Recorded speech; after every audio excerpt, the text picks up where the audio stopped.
Hitler felt adamant that it was his duty to mankind to rid the world of all Jews, and he ordered all possible resources and manpower to fulfill this horrendous task in the so-called concentration camps, the death camps. The Allied invasion of Normandy on June 6, 1944, marked the turning point of the war. In less than a year, Germany would surrender to the Allies. Or you think bullets and bombs, not rape. But rape does more than just wound. Rape is a weapon of war. Manian bodash gune harir এখন বেশি jam hostel আগের এই hostel গানায় doctor হাসতে দেখানি হারি রাখতে এনলা অশান্তি লাগে মনের ভিতরে আজ পুরো রাতটা হান্ডি দা আল্লাহ সারা কেন জান আমি সইদা দিতে না পারি এনলা অশান্তি লাগে It's an old military strategy used to destroy a community.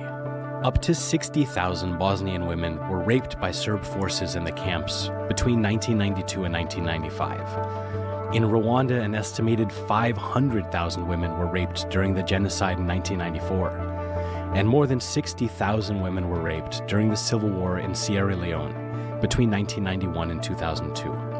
At least 7,000 Yazidi women have been raped by Daesh in northern Iraq since 2014. And rape is being used as a weapon again today against the Rohingya Muslims in Myanmar. Millions of others were also tortured and raped. But what happens to the rapists? Well, history shows that most of the time they get away with it, because rape against women was only acknowledged as a crime against humanity by the UN in 2008. Good morning sir. हाल ही में हम लोग का exam ख़त्म हुआ, हम bore हो रहे थे तो सोचे ओमकार के रिसर्च में शामिल हो जाएं। हम लोग का रिसर्च का अनेक मुख होने के कारण इसका एक निर्धारित शीर्षक नहीं दे पाए। कारण है इसके कई तथ्य ऐसे हैं जिसके बारे में हमें भी पूर्णतः संपूर्ण जानकारी ना होने के कारण उसे शीर्षक के तौर पर नहीं रख सकते। काफ़ी चीज़ें इसमें अभी भी बाकी हैं, काफ़ी पहलुओं के बारे में हम अभी तक नहीं जानते हैं। इस कारण से भी इसके अनेक मुख हैं एवं इसकी अधिकतर श्रेणी में मानव विकास, मानव इतिहास एवं समाज के कल्याण के विषय में चर्चा है। इस कारण से इसका एक निर्धारित शीर्षक रखे हैं फिलहाल के लिए, वाई एज ह्यूमन। इसका मूल उद्देश्य है इंसानों के तौर पर ही क्यों, या हम ही इंसान क्यों। बाकी अन्य पशु प्राणी इस संसार में, जगत में बहुत पूर्व काल से है, हमारे से भी पहले से अस्तित्व में है। जैसे कईयों का तो अस्तित्व हमारे आने से पहले ही खत्म भी हो चुका है, जो कि वास्तव में ढांचे के तौर पर भी, एक शारीरिक ढांचे के तौर पर भी हमसे मजबूत थे, बड़े थे। फिर भी हम अपना अस्तित्व इतने समय बाद बरकरार रखे हैं और उस समय से अभी तक विकास करते आए हैं, अपना जीवन शैली को ढालते आए हैं अपनी चेतन शक्ति की मदद से, जो कि अन्य पशुओं से हमें अलग की। फिर भी आज हम इसी चेतन शक्ति के कारण ही खुद के और इस प्रकृति के, यानी कि जिस प्रकृति ने हमारी सृजन की, जिसने हमें रहने का ढंग दिया, हमें इस लायक बनाया कि हम आज इतना विकास कर पाए। और हम आज के दौर पे इन्हीं प्रकृति का हनन खुद से करते हैं। ये हमारा विकास का ही साइड इफेक्ट्स हैं। तो इतने विकास का अर्थ क्या हुआ? पूरा आपका तथ्य और पहलू इस बात को समझने में अटक जाते हैं और उसी के साथ आज के दौर की कल्पना करना काफ़ी कठिन है। आप क्या सोचते हैं सर?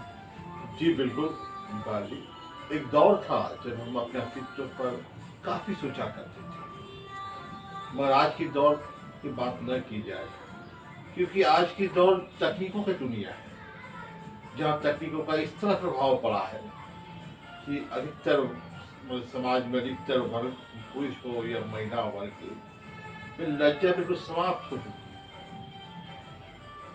अब जो है सभ्यता बची भी हुई है, उन इंसानों के लिए बची हुई है, उन इंसानों के कारण बची हुई है जिनमें इंसानियत और नैतिकता जिंदा है। जी सर, फिर भी आज के दौर में इंसान अपनी इंसानियत खोते जा रहे हैं। ऐसा नहीं कि सभी, फिर भी कुछ लोगों के कारण फिर भी कुछ लोगों के कारण इंसानियत का उल्लंघन करते हैं। ऐसे गैर सामाजिक व्यक्तियों के कारण समाज में अस्थिरता बनी रहती है। इसके साथ समाज के दो मुख्य पहलू यानी कि पुरुष और महिलाएं, इन्हीं दोनों पहलुओं के तालमेल के कारण आज समाज टिका हुआ है।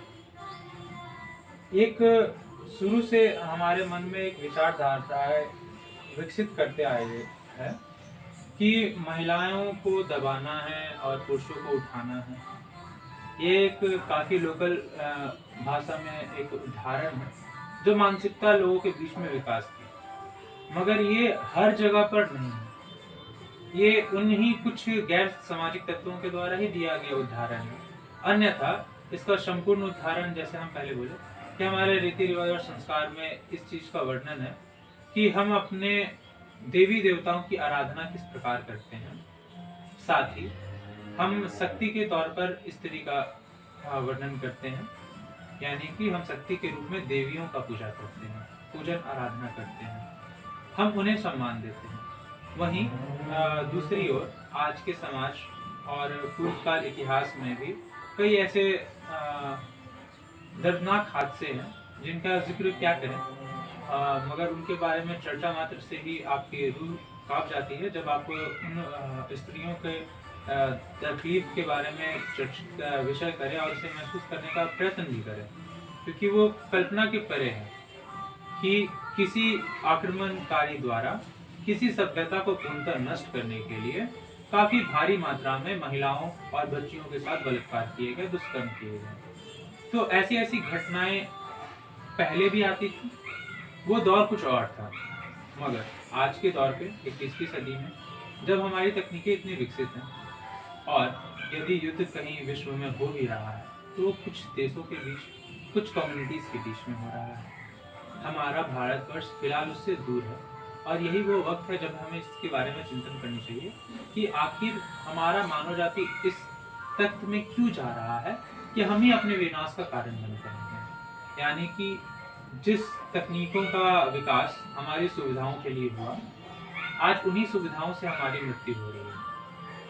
पूर्व काल में इसकी संभावनाएं काफी कम थी, मगर आज के समय में जैसे जैसे तकनीक और विकसित हो रहे हैं, महिलाओं के साथ दुष्कर्म भी बढ़ते जा रहे हैं, दर्दनाक हादसे भी बढ़ते जा रहे हैं। पूर्व काल से ये आज तक ये सिलसिला रुका नहीं है। आप इसके बारे में कुछ बताना चाहेंगे? बिल्कुल बिल्कुल सही कह रहे हैं आप ओमकार जी। आज अगर देखा जाए तो स्त्रियों पर दुष्कर्म या दुर्व्यवहार उन पुरुषों का कर्म है जिनकी मानसिकता हिंसक पशुओं से भी अधिक विकसित नहीं हो पाई। ऐसे व्यक्ति सभ्यता और समाज को नष्ट कर सकता है यदि इसे शक्ति से की रक्षा में की जाए, क्योंकि सभ्यता जो है वो संस्कृति, संस्कार और धर्म से चलता है और इसे व्यवस्थित रूप से चलाने के लिए हमें संपूर्णतः ढंग से चलाना होगा, संस्कार को मानना होगा, संस्कृति को मानना होगा।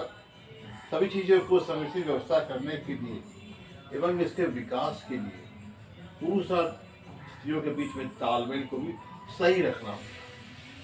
अगर उदाहरण के लिए माना जाए कि किसी घर में दो व्यक्ति का आय वाला व्यक्ति है, तो उसको चलाने के लिए, उसे घर चलाने के लिए एक संस्कार, एक धर्म और एक सभ्यता की आवश्यकता पड़ती है, क्योंकि इन तीनों के बीच में अगर नहीं हो तो वो दिक्कत हो जाएगी। और इसी तरह अगर हम देश को भी चलाते हैं समाज, संस्कार और धर्म से, तो हम निश्चित हैं कि हमारा देश जो है आगे की ओर बढ़ सकती है। आप क्या कहते हैं? लेकिन सर, धर्म और रीति रिवाज को भी कोई नहीं मानता। आज के समय में वास्तव में अधिक लोगों को इसका मूल्य ही नहीं पता कि धर्म, रीति रिवाज होता क्या है। ज्यादातर लोग इसे किसी भी जाति और पंथों के नाम पर बांट देती है, जबकि जाति और पंथ अलग विषय है, वहीं धर्म अलग विषय है।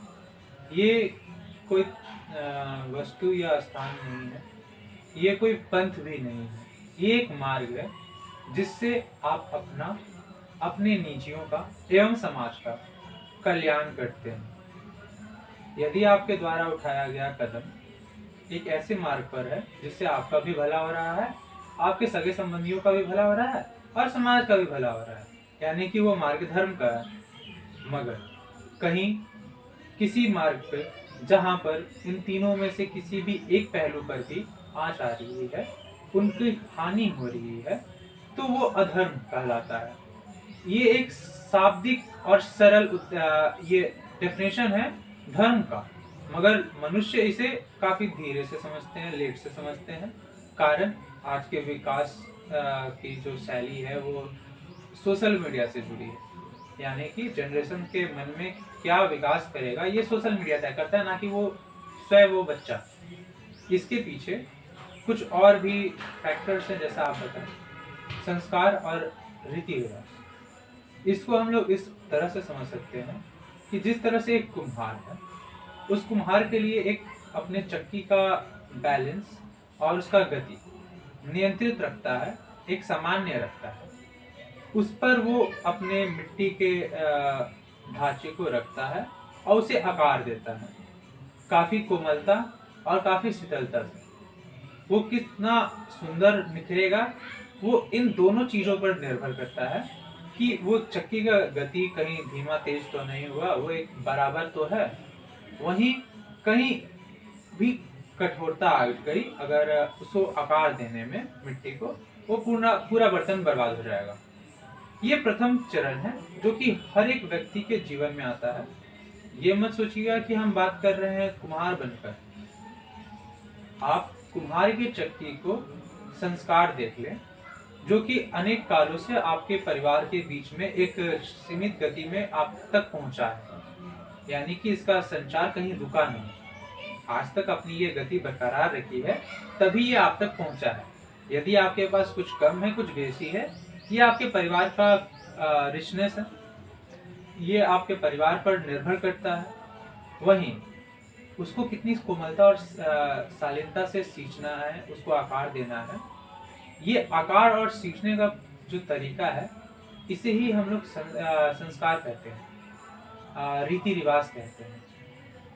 संस्कार, रीति रिवाज, ये दो वो पहलू हैं जिनसे एक व्यक्ति के मन के भीतर धर्म का विकास होता है, यानी कि उसके सामने मार्ग स्वयं दिखता है कि जो हम करने जा रहे हैं ये सही है या गलत। इस चीज के विकास के लिए ही एक घर में किसी भी व्यक्ति को संस्कार और रीति रिवाज सिखाए जाते हैं।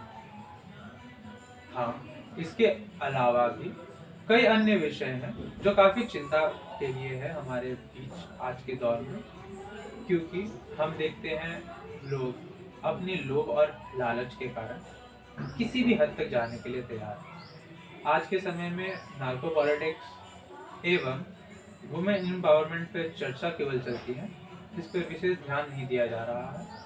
काफ़ी अन्य विषय हैं जिनके पे चर्चा और हमें काफ़ी कुछ इसमें जानना भी बाकी है, तो हम उम्मीद करेंगे कि आगे भी हम इस डिस्कशन को बरकरार रख पाएँ। किसी और दिन इस पर और अधिक गहन अध्ययन किया जाएगा हम लोग।